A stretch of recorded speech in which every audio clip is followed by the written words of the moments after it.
Hello everyone and welcome to this Social Europe videocast, a link to a project we're running with the support of the Friedrich Ebert Stiftung on global cities. My distinguished guest today is Amin, emeritus professor of geography at the University of Cambridge and author of numerous works, including with Nigel Thrift, on the city. And I want to ask Professor Amin what it is about modern metropoles that makes them crucibles of innovation and dynamism. Hello, Ash, and welcome. Thank you, Robin. Let me start with your idea of cities as networks of myriad social actors. Frustrated by the rise to power of Louis Bonaparte after the 1848 revolution, Marx described the small-holding French peasantry, from which Bonaparte's authoritarian reaction drew much support, as akin to what he called a sack of potatoes, an inert aggregate of separate individuals. By contrast, for you, the vibrant character of contemporary metropolitan milieu, from Barcelona to Budapest, derives from this networked connectedness. Can you explain what is going on here, perhaps with some examples? Well, cities are certainly not sacks of potatoes. If anything, I would call them gathering points of diverse peoples, institutions, cultures, technologies, past histories, and of course, global connections. And in this, let's call it, after Doreen Massey, thrown togetherness, I think arises the possibility, that is, the possibility of creativity and innovation that's afforded by constant churn, enabling infrastructures and institutions, social and cultural diversity, and of course an ecology of connections or connectivity. And also finally, an urban symbolism of advancement and opportunity. Now, of course, none of this is guaranteed. And in fact, all cities in the global north or the global south, whether it's London or Bamako, have their abundances of misery, exclusion, and abandonment. But what I would say is that in the amassment of plural life and in the coming together of multiple geographies of connection in the city is offered the possibility of making opportunity, of exceeding the standard, of exploring newness. And this can happen in the CBD, in the marketplace, in the slum, in the in-between of the internet and the street. You could say that in the modern city, everywhere in the world, there is a kind of situated potentiality, which of course could go in any direction, but very often it steers towards harnessing new energy. And there is in this city of thrown togetherness also a considerable infrastructural capacity that underwrites the experiments of social innovation. For you, Ash, it's not just important that cities engender connections among their citizens conceived of in the abstract. It matters that these individuals are diverse and that this diversity makes of exchanges among them learning experiences which spur innovation, which, for instance, Oslo, Europe's fastest growing city of recent times, recognizes with its promotion of in-migration on a diversity charter which enterprises are invited to sign. But why should such moments of encounter, as you have called them, not be dialogues of the deaf, in the way the ancient Greeks first described as barbarians those they encountered speaking unintelligible tongues? Well, interestingly, in the city that contains myriad people, spaces, and happenings, let's call it the ordinary city everywhere, as it happens, most people do pass by each other without connecting with or acknowledging each other. this city does host a dialogue of the deaf, which isn't necessarily a brake on creativity, as long as the urban environment itself offers a way forward through its centers of learning, sources of finance, spaces of sociability, and, of course, provisioning infrastructures. So when this dialogue of the deaf involves what I would call a civility of indifference to difference, such that a city's diverse communities can go about their lives without the numbing conformism of anti-immigration national politics today, that's no bad thing. If this generative indifference takes place in an environment of shared urban commons, where there are no wars over access to the means of flourishment, for instance, well kitted out public space, livable neighborhoods, and also through to various infrastructures of education, credit, and connectivity, then in this sort of city of the shared urban commons, this civility of indifference to difference offers the possibility of plural and diffuse forms of innovation.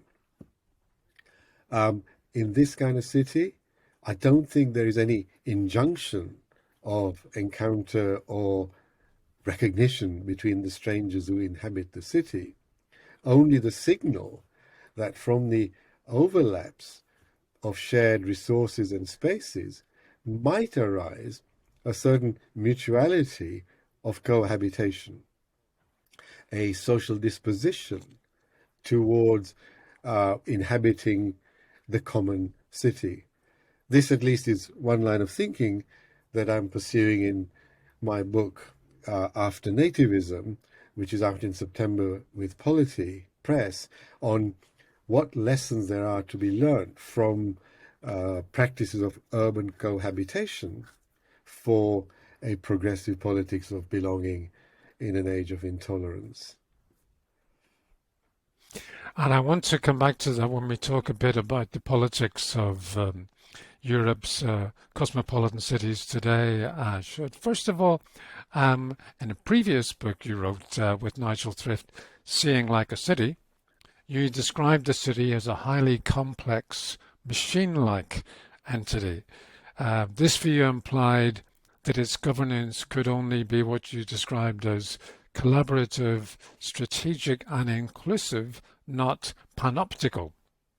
In other words, city administrations could not, you said, imagine themselves to be omniscient or omnicompetent, but had to engage a wide range of actors and stakeholders in an iterative dialogue. So how should progressive city governors lead with that in mind when they can't simply order people around, in other words? And how can they distill that complexity into a narrative in which citizens can have confidence?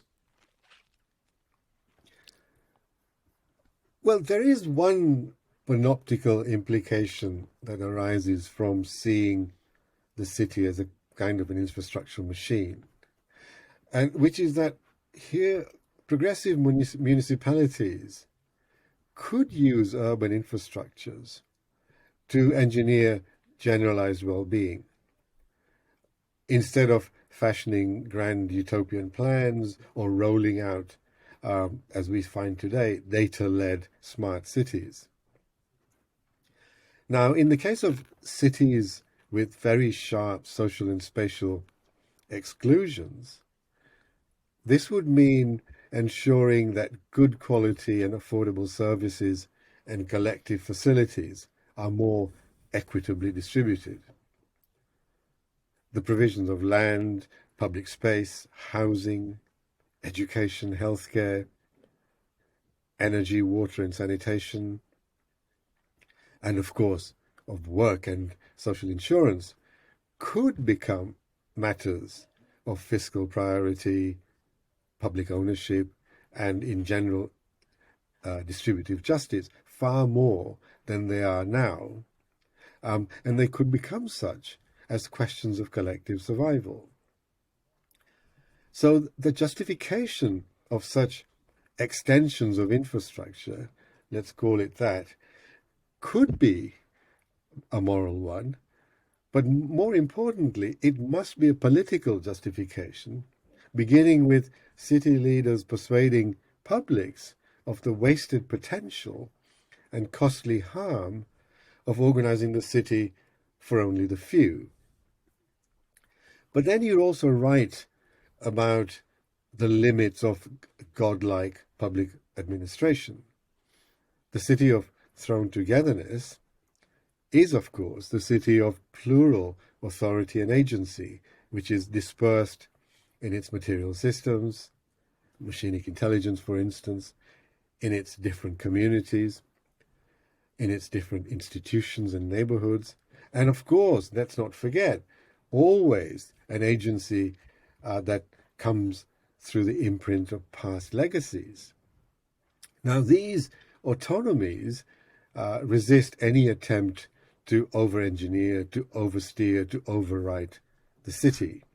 What they do is they redirect the politics of the master plan, let's call it that, towards open design, where the role of the authorities should be to harness various kinds of expertise, to set out the ley lines, and only the ley lines of a possible future. The authorities could incorporate intelligence from the urban palimpsest, from the past, and also from lived experience. And they should routinely readjust priorities through a series of public audits, ongoing public audits and consultations. These autonomies, I think, press city leaders fundamentally to decentralize power and authority, and also to recognize embedded and vernacular intelligence as a form of expertise, while attending to the great challenges of bringing things together through synergy, complementarity, and radiated gains.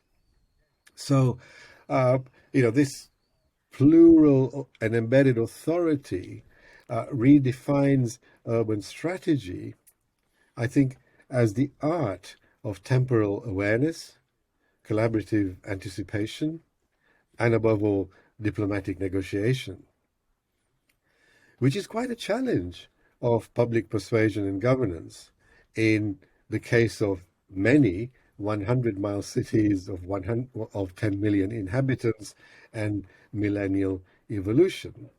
A challenge that we are trying to explore in a 5-year international program on humanity's urban future, which has been funded by the Canadian Institute for Advanced Research. So that's what it looks like from the City Hall looking down to the street, so to speak. Ash, in terms of a kind of distributed notion of leadership, a facilitative leadership, as you put it. Let's look up from the City Hall to the national government. And of course, seated often in the same city, whereas a capital city. Because on the one hand, Europe's cosmopolitan cities tend to be ruled by progressive coalitions of liberal, left and green parties, but they often find themselves politically at odds with national governments in which populist parties, or nativist, as you've put it, their support mainly drawn from small towns and rural areas, have a veto power. So we think of London, for instance, one of those huge cities you just mentioned, ruled by a nominally Muslim mayor. It has opposed the Brexit driven by the right-wing Conservative government at Westminster. Progressive figures from these capitals can, of course, offer themselves as national leaders, as with António Costa, who graduated from successful mayor of Lisbon to Portuguese prime minister. But how else can these municipal coalitions avoid being hemmed in by conservative national governments and indeed shift the terms of political trade nationally in their favour? There is an irony in the populist turn, in the sense that it is both nationalist and localist. Localist in expressing a fervent desire for, let's call it popular rule, whatever that means, and above all, the preservation of regional identities.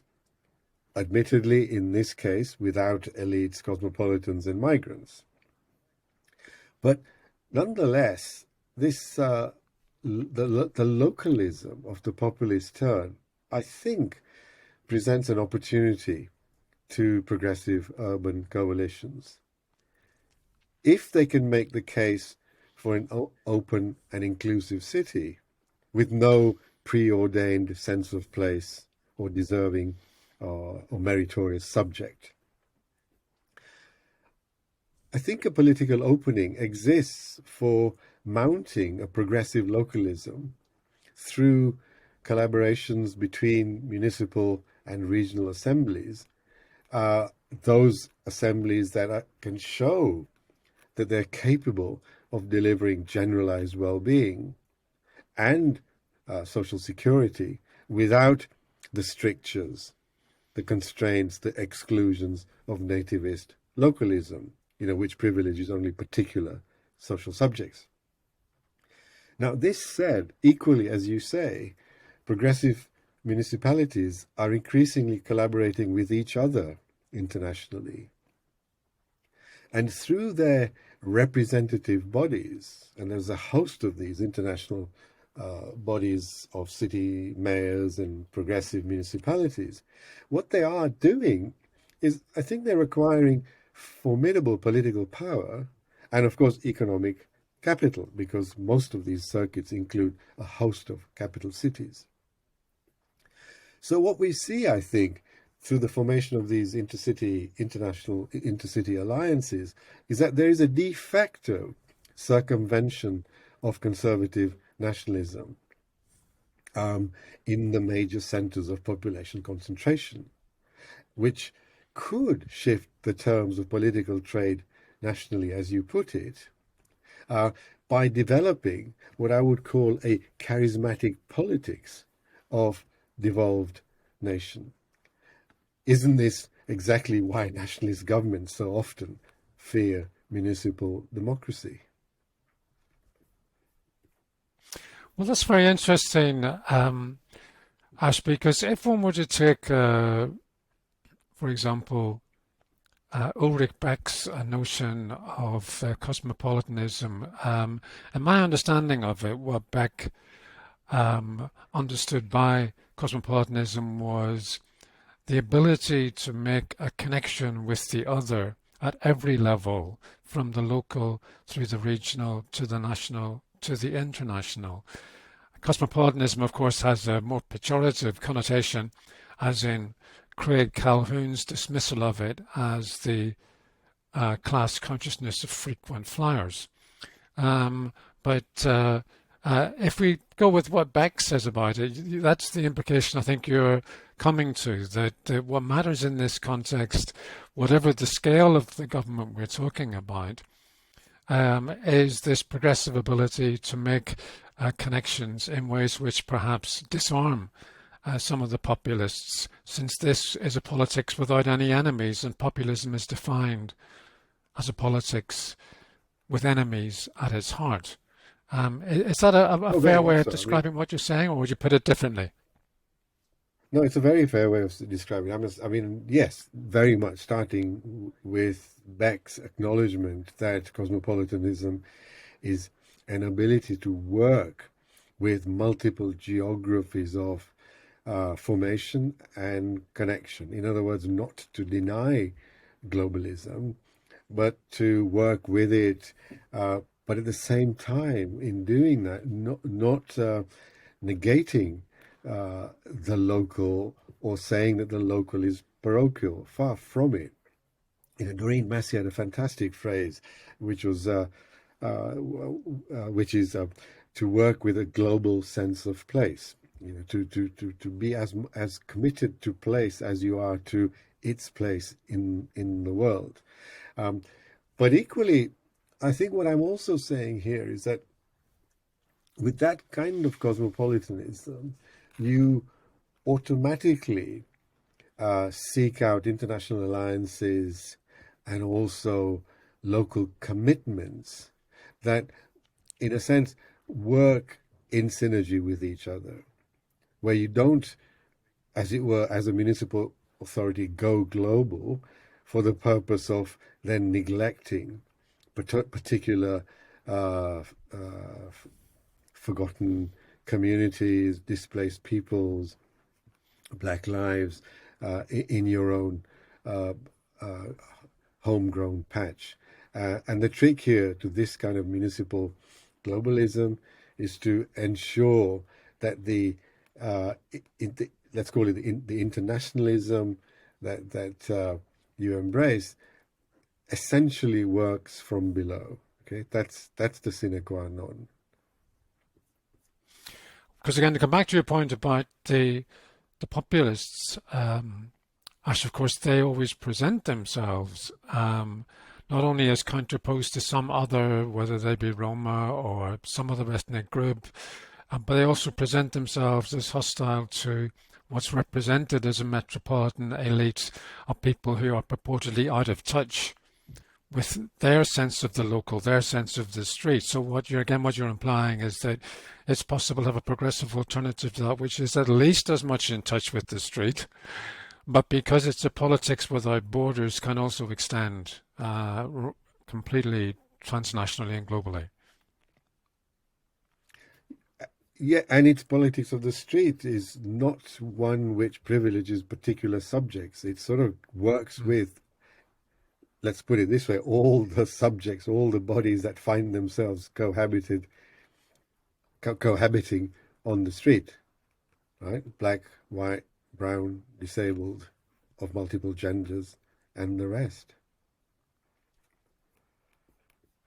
Well, one of the things certainly that's emerged as from the Intercultural Cities programme of the Council of Europe has been how much it matters to newcomers to cities, migrants and refugees, to feel they have a sense of local citizenship. For example, that they quickly can have a right to vote, or otherwise feel that they are treated as equal members of the local citizenry, so to speak, whatever quite their legal status is. And that symbolically that really matters to people. And from what you're saying, that you would tend to bear that out. Very much so. And I mean, I mentioned this book that's going to come out soon called After Nativism. I mean, in that, uh, one of the arguments is that if you look at multicultural or multi-ethnic cities, if you look to the ground, of course you will find racial conflict and a politics of aversion. But in many, many, many neighborhoods, you will find a, a kind of daily practice of getting on and getting by, which is not a daily practice of mutual respect and recognition, but of different communities, for want of a better word, black and white, um, essentially sharing the same set of goals, which is to survive and to flourish in the urban environment, to make home, to secure your future. And interestingly, from bottom up, whether you're talking to migrants or majorities in Stockholm, in Kinshasa, in Naples, in Belfast, in Brussels, their sense of the other, their proximities with the other, and through the common resources and common spaces that are shared, are much stronger than the nativist fictions of people of different backgrounds at war with each other. It's, these two narratives are worlds apart. So one of the ways with these global cities then can be glued together, from what you're saying, finally, Ash, is by this common sense of home, that it can be a common home to everyone who's a denizen of that city, wherever they are from and whatever their precise status might be. And that from the standpoint of the city as a whole, if it's generating the public goods and the infrastructure you're talking about and giving an opportunity to everyone, it may turn out to be a very well-performing place to be. It will be innovative and creative in the way you want it to be. Many thanks, Ash, for giving of your time and expertise today. You've been listening to Ash Amin, Emeritus Professor of Geography at the University of Cambridge. Thank you and goodbye.